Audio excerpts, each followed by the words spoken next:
My wife asked for an open relationship. She didn't expect this to happen. Welcome to the Payback Vault, your go-to hub for revenge stories, epic payback, and jaw-dropping karma. If you love thrilling tales of justice and dramatic moments, you're in the right place. Mark, a devoted husband, has been with his wife Laura for 7 years. To him, she's his everything, the one he thought he'd grow old with. But one evening, Laura sits him down at their kitchen table with a serious expression that makes his stomach twist. She tells him she wants to try something new in their relationship, an open marriage. Mark's face goes pale, his chest tightens, and he stares at her, stunned. Laura goes on, saying she feels the need to explore and grow. She promises it would be a positive thing for both of them. Think of it as a new adventure, she says, her voice calm, almost rehearsed. Mark doesn't know what to say. He feels like he's been punched in the gut. He has no idea where this is coming from. Did he miss the signs? Were they really this out of sync? That night, he barely sleeps. He keeps replaying her words in his mind, hoping it's just a bad dream. But every time he looks over at Laura, sleeping peacefully, he's reminded that this is real. His life, their love, it all feels like it's slipping through his fingers. The next day, after hours of silent reflection, Mark decides he'll give this open marriage a try. He loves Laura, and maybe, just maybe, this is what she needs to be happy. But deep down, he's uncomfortable. He can feel a darkness brewing within him, a sadness that starts to harden into something sharper. For the next few weeks, Laura is practically glued to her phone. Mark tries not to notice, but he can't ignore how often she's texting late into the night, or how she's always laughing at messages she doesn't share with him. She's constantly out with friends, leaving him alone in the empty house. Even their shared routines, like cooking dinner together, fall by the wayside. Mark feels like a ghost in his own marriage.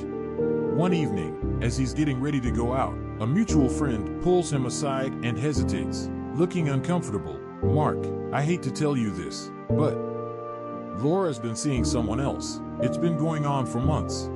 A chill runs through Mark's veins. His hands tremble as he tries to process the betrayal. So this open relationship thing, it was all a cover-up.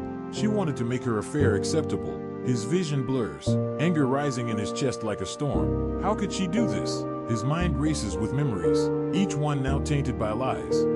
What would you do if you found out your partner had been lying to you, using your trust to hide their betrayal?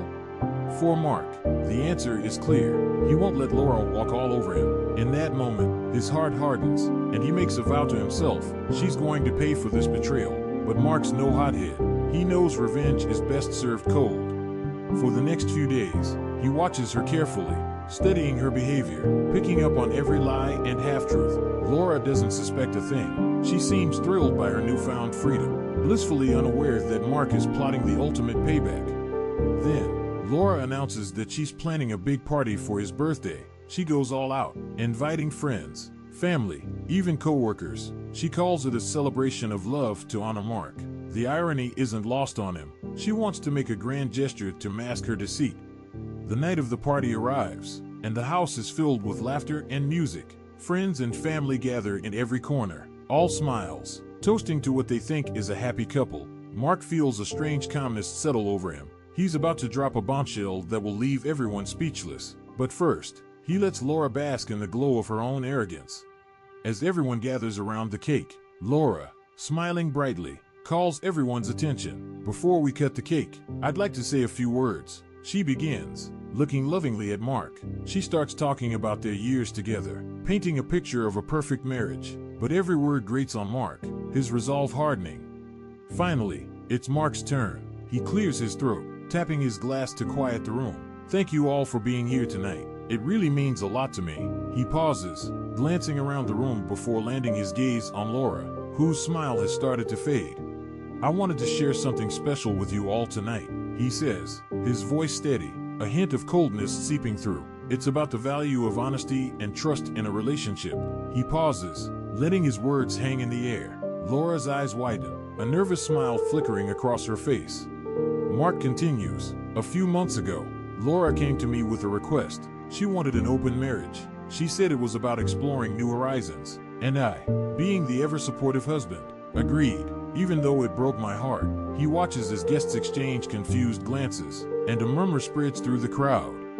But what I didn't realize, Mark goes on, his voice tightening with emotion, was that this wasn't about exploring or growth at all.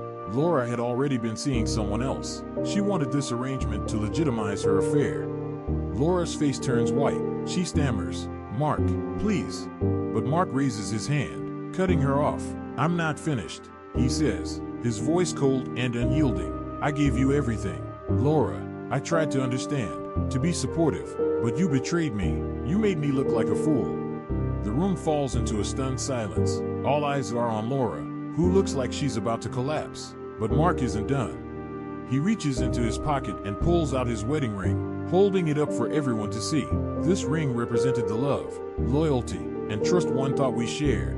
But tonight, I see that it meant nothing to you. He places the ring on the table with a metallic clink that seems to echo in the silence. "To everyone here, I want you to know that I will no longer be a part of this farce. Laura wanted an open relationship. Well, now she's free, but I won't be around to play the fool anymore." He straightens, looking around at the guests, many of whom were staring at Laura with shock and disappointment. Finally, he gives a small nod to the room. Without a single look back, he turns and walks out the door, his heart feeling lighter with every step. As he leaves, he hears the murmur of voices behind him. Laura tries to call him back, but he keeps walking, his resolve unbreakable. That night, he sleeps better than he has in months, knowing he's taken back control of his life. Justice served, one story at a time.